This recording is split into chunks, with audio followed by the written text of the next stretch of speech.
वो साफ तरह से बताती है कि फ़िश ऑयल और बीफ टैलो का प्रेजेंस था और उसी कारण अब हम यहाँ पे देख रहे हैं कि तिरुमला में किस तरह से महाशांति होमम हो रहा है।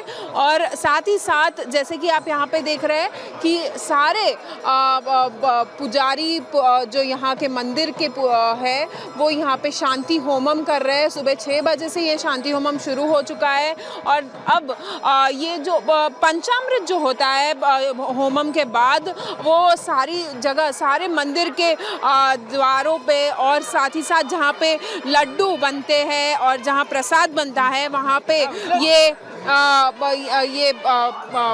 पंचामृत जो है वो छिड़का जाएगा। और तो चलिए अब आपको बता देते हैं पंचगव्य क्या होता है, जिससे पूरे मंदिर का शुद्धिकरण किया जा रहा है। पवित्रता उसकी जो खोई है उसे वापस पाने के लिए शुद्धिकरण किया जा रहा है। पंचगव्य यानी 5 चीज़ों को सम्मिलित करके, गाय से जुड़ी 5 चीज़ों को सम्मिलित करके पंचगव्य बनता है। गाय का दूध, गाय का घी, दही, गौमूत्र और गाय का गोबर। ये गाय क्योंकि हमारे लिए माता हैं, हमारे धर्म में पूजनीय हैं और ऐसे में पंचगव्य मिलाकर पूरे मंदिर प्रांगण का शुद्धिकरण जो पुरोहित हैं वो कर रहे हैं, क्योंकि पवित्रता यहाँ समझौता हो गया था। पवित्रता से बहुत बड़ी गलती हुई है, बहुत बड़ा पाप हुआ है, जिसको लेकर ये अब कदम उठाया जा रहा है पवित्रता के लिए। वहीं आपको बताएं कि शांति होम को लेकर भी बहुत तमाम तैयारियां की गई और लड्डू प्रसाद जहां तैयार किया जाता है, जहां पूरी सामग्री रखी जाती है, उस जगह का भी, उसको भी शुद्धिकरण की जरूरत थी, उसका भी शुद्धिकरण किया गया है। अनेरी की रिपोर्ट आपको दिखा देते हैं अंदर से, लड्डू पोटू जहां बनता है वहां से।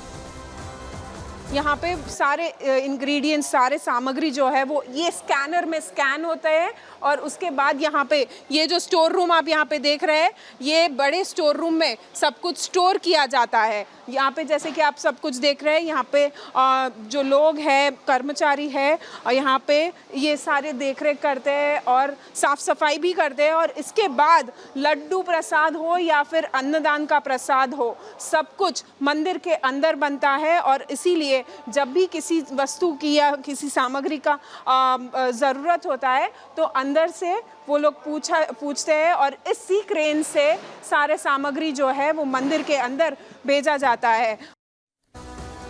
तो महानुष्ठान के लिए खास तैयारियां की गई हैं। कितने पुरोहित यहाँ पर हैं और किस तरह से ये पूरी जो विधि है परंपरा के अनुसार पूरी की जा रही है, चलिए जानकारी आपके सामने रख देते हैं।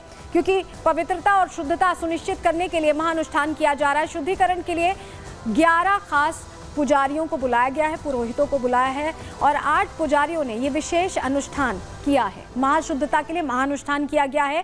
3 आगम सलाहकार भी इसमें मौजूद रहे हैं और ये अनुष्ठान देखिए 4 घंटे तक चला। सुबह 6 बजे से शुरू हुआ और 10 बजे तक 4 घंटे मंत्रों के जाप के साथ, पंचगव्य के साथ पूरे मंदिर प्रांगण को, जहाँ जहाँ तिरुपति बालाजी के लिए चीज़ें बनती हैं, जो भोग तैयार किया जाता है, चाहे लड्डू पोटू की हम बात कर लें, चाहे हम बात करें उस इलाके की जहाँ पर इसे रखा जाता है, जहाँ से इसे बांटा जाता है, मंदिर प्रांगण के अंदर जहाँ विराजमान है तिरुपति बालाजी, वहाँ भी पंचगव्य से शुद्धिकरण किया गया है मंत्रोच्चारण के बीच। क्योंकि पवित्रता यहाँ पर बहुत बड़ी चीज़ है। धर्म और आस्था के साथ जब आप भगवान अपने पूजनीय के श्री चरणों में कुछ अर्पित करते हैं और उसको भी अगर अशुद्ध कर दिया जाए तो मन को ठेस पहुँचती है और उसी से उबरने के लिए ये किया जा रहा है। हमारी सहयोगी अनेरी ने, जहाँ से लड्डू वितरण होता है, क्योंकि लड्डू चढ़ाने के बाद एक काउंटर है जहाँ से वितरण होता है, जहाँ से भक्तों को दर्शन करने के बाद ये लड्डू मिलता है, वहाँ से भी रिपोर्ट तैयार की है, आपको दिखाते हैं।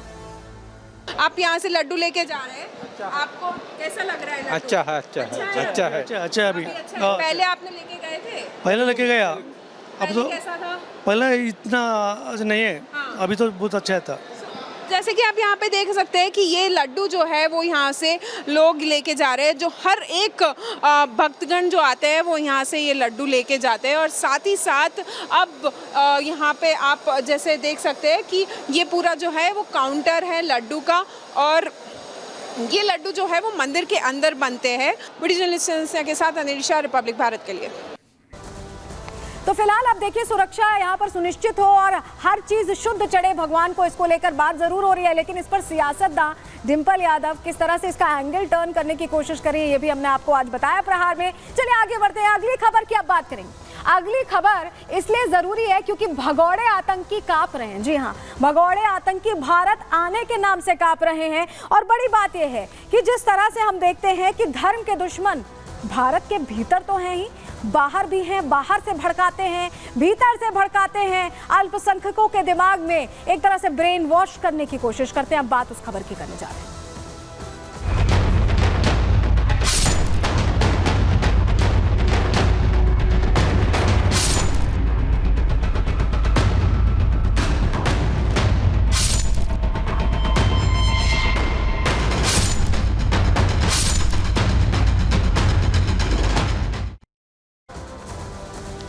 तो नफरती बोल बोल कर लोगों को भड़काने का काम धर्म के ये दुश्मन, धर्म के ये ठेकेदार अलग अलग जगहों से करते हैं। भगोड़ा जाकिर नाइक विदेश से करता है, बाहर से करता है, तो हमारे देश में भी इस तरह के लोग हैं जो भड़काने की साजिश रचते हैं। सबसे पहले आपको बताएं कि पाकिस्तान ऐसे लोगों को सर आंखों पर बिठाता है, सर माथे बिठाता है, और यही वजह है कि जाकिर नाइक को निमंत्रण भेजा गया है पाकिस्तान आने का। अब आतंकी जाकिर नाइक पाकिस्तान जाएगा, आतंक के आका के घर पे जाएगा और 15 दिन तक पाकिस्तान में जाकिर नाइक रहने वाला है। एजेंडा क्या रहेगा? आतंकियों की ट्रेनिंग का एजेंडा रहेगा। 5 अक्टूबर को कराची से दौरे की शुरुआत हो रही है जाकिर नाइक, भगोड़े जाकिर नाइक की, और लाहौर, कराची और इस्लामाबाद में जनसभाएं करेगा।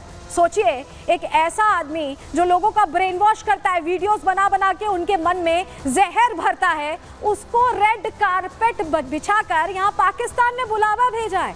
कई पाकिस्तानी शहरों में ये लेक्चर देने वाला है। जी हाँ, लोगों के बीच अपनी जिहादी मानसिकता, जहर उगलने की जो आदत है, उसका प्रदर्शन करने वाला है। 20 अक्टूबर को इस्लामाबाद में इसका दौरा खत्म होगा। 15 दिन तक पाकिस्तान में रहकर पाकिस्तान के जो युवा हैं उनको नई ट्रेनिंग देगा, आतंक की ट्रेनिंग देगा, जिहाद की ट्रेनिंग देगा, क्योंकि पाकिस्तान इसी तरह की चीज को बढ़ावा देता है। तो धर्म के ये दुश्मन अलग अलग जगहों से भड़काते हैं, मुस्लिमों के दिमाग में जहर भरते हैं, उन्हें अपने देश के प्रति भड़काते हुए, बरगलाते हुए उन्हें गलत राह पर ले जाने की कोशिश करते हैं। और ये सिर्फ देश के अंदर ही नहीं, बाहर भी है। जाकिर नाइक तो है ही, देश के अंदर भी ऐसी कोशिश हो रही है। रिपोर्ट के जरिए पूरी जानकारी आपको देते हैं।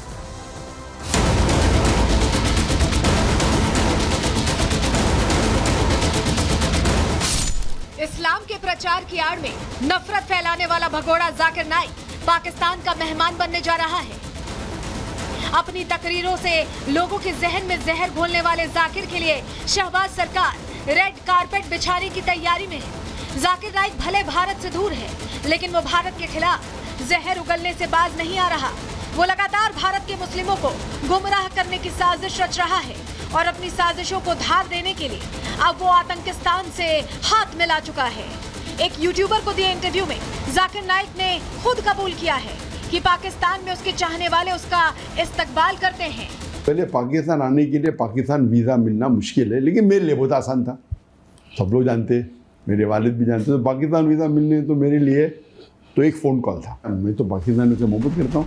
पाकिस्तान अपनी आतंकी खेती के लिए पूरी दुनिया में बदनाम है। जो भी भारत के खिलाफ जहर उगलता है, पाकिस्तान उसे अपनी पलकों पर बैठाता है।